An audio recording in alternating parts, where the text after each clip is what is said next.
సుమిత్ర గారు వాయిస్ తీసుకుంటాను. సుమిత్ర గారు చెప్పండి, ఇందాక చెప్దాం అనుకున్నారు.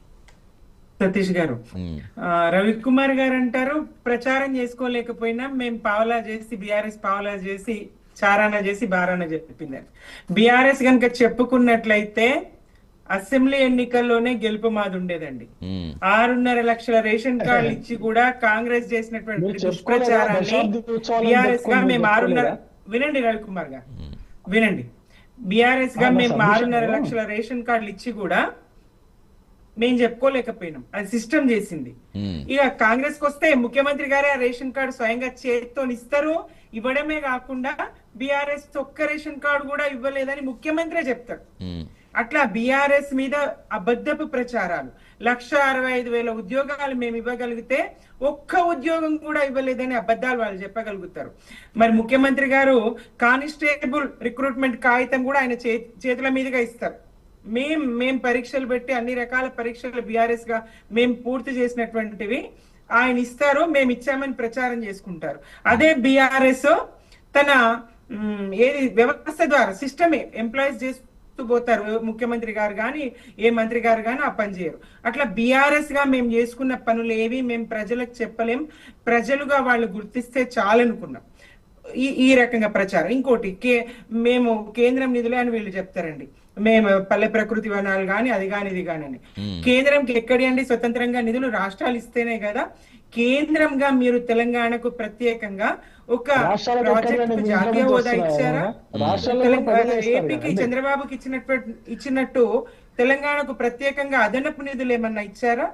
మరి ఇక్కడ నుంచి రాష్ట్రం నుంచి పన్నుల రూపంగా కేంద్రానికి వెళ్ళింది ఎంత, కేంద్రం నుంచి రాష్ట్రానికి వచ్చింది ఎంత, ఆ లెక్క తీస్తే కొత్త రాష్ట్రమైనటువంటి తెలంగాణకు బీజేపీ ప్రభుత్వము ఎంత మోసం చేసింది, ఎంత అన్యాయం చేసింది అనేది తెలంగాణ ప్రజలకు స్పష్టంగా తెలుసు.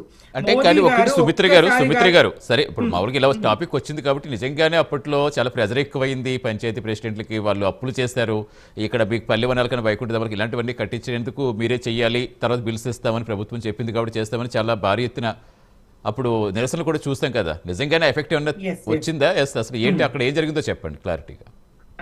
సతీష్ గారు, నిజమే. పల్లెల్లో ఇప్పుడు ఇంకా మిగులు పని అనేది లేదండి. ప్రతి road cement road, primary schools, high schools, భవనాల నిర్మాణము, ప్రకృతి వనాలు లేదా శ్మశాన వాటికలు, వైకుంఠ ధామాలు, అన్నింటి డంప్ యార్డ్లు, అన్ని రకాల నిర్మాణాలు పూర్తయినాయి. కొంత అంచనాలకు మించి పెట్టుబడులు పెట్టనవచ్చు. ఆ ఎన్నికలు అంతలోనే రావడం, మరి కోడ్ కారణంగానా మరో కారణంగానా వాళ్ళకు బకాయి పడ్డం అయితే నిజం. ఆ సందర్భంగా రేవంత్ రెడ్డి అవి తీర్చాల్సిన బాధ్యత ఎవరిది? ఇప్పుడు ప్రభుత్వాల మీద ఉంటుంది కదా.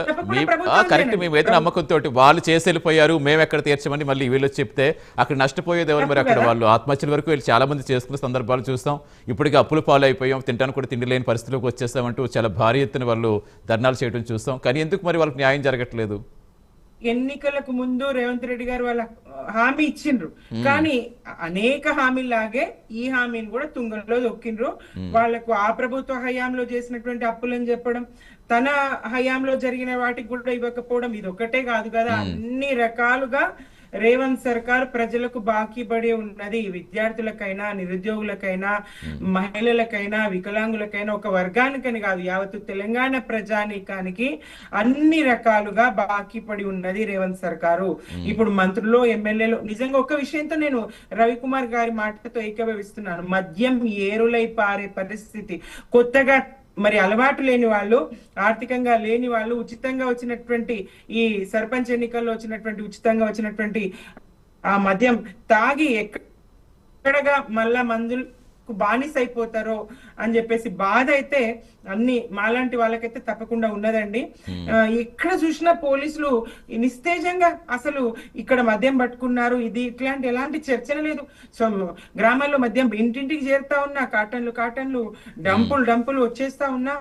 మరి దానికి సంబంధించి ఎలాంటి ఇప్పుడు అంటే గ్రామ స్వరాజ్యం పేరుతోటి కేంద్రం నిధులు ఇస్తుంది కదా, ఆ నిధులు అప్పుడు మీరు సక్రమంగా చెల్లించలేకపోయారా? నిధులు ఏమయ్యాయి? నిధులు మీరేం చెప్తారు ఇప్పుడు కేంద్రానికి? లేదండి, తప్పకుండా నిధులన్నీ వెళ్ళినాయి కాబట్టి గ్రామాల ఆ స్థాయిలో అభివృద్ధిని సాధించినాయి. కోసుల పెట్లు నడిచి నీళ్లు మోసుకొచ్చి భుజాలు కాయగాసి పాటలు పాడుకున్న మా బెల్లి లలితమ్మ, తాగబోతే నీళ్లు లేక తుమ్మెదాలో తడి గొంతులారిపాయే తుమ్మెదాలో అని ఆ నీళ్ళ కోసం జగడమాయే తుమ్మెదాలో వాడ కులులాయే తుమ్మెదాలో అని పాట పాడి కొట్టి కొట్టి మరి చేతులు ఇరిగిపోయినాయి, చేతులు ఇరైపోయినాయి, పేగులు బయటకు వచ్చినాయి, బోరింగులు కొట్టని చెప్పేసి పాడుకున్న పరిస్థితి నుంచి ఇంటింటికి తాగునీరు. ఎంత ధైర్యం ఉంటే చెప్తారండి ఒక ముఖ్యమంత్రి? ఇంటింటికి నీళ్లు ఇస్తే గాని నేను ఓట్లాడగను, మళ్ళీ ఎన్నికల్లో ఇంటింటికి నీళ్లు ఇవ్వగలిగితేనే నేను ఓటు అడుగుతానని చెప్పేసి చెప్పిన ధైర్యం మరి కేసీఆర్ గారిది. ఆ ధైర్యంతో పనిచేసి చూపించి మిషన్ భగీరథతో ఇంటింటికి నీళ్లు ఇవ్వగలిగినాం కదా. అనేక పనులు గ్రామాలకు, అనేక పనులు. వ్యవసాయం ప్రధాన వృత్తి గ్రామాల్లో, వ్యవసాయదారునికి వెన్నుదన్నుగా కేసీఆర్ నిలబడ్డారు. మరి రైతు బంధు అడగలేదు, ఏ మేనిఫెస్టోలో పెట్టలేదు, అయినప్పటికీ గుర్తించి ఇచ్చిండ్రు. చెరువులన్నీ పూడిక నిండిపోయినాయి ఆంధ్ర వలస పాలకుల దాంట్లో.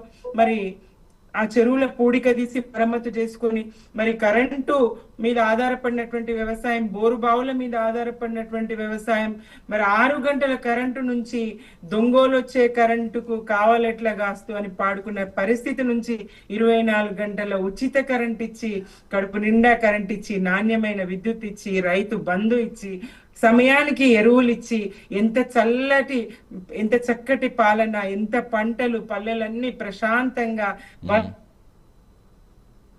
వలసలన్నీ వాపసు వచ్చినట్టుగా ఉండే కదా. అటువంటి పాలన కేసీఆర్ గారి పాలన కదా. మరి కేంద్రంగా వాళ్ళు ఇవ్వాల్సింది రాష్ట్రం నుంచి వాళ్ళు తీసుకున్నారు, ఇవ్వాల్సింది ఇచ్చిండ్రు. ప్రత్యేకంగా ఇస్తే, ఒక జాతీయ హోదా ఇస్తే, అదనపు నిధులు ఇస్తే, ఇవాళ ఏపీకి ఇస్తున్నారు కదండి, ఉత్తరప్రదేశ్ కి ఇస్తారు కదండి, వాళ్ళ బీజేపీ పాలిత రాష్ట్రాలకు ఇస్తారు కదండి. 8 మంది ఎంపీలను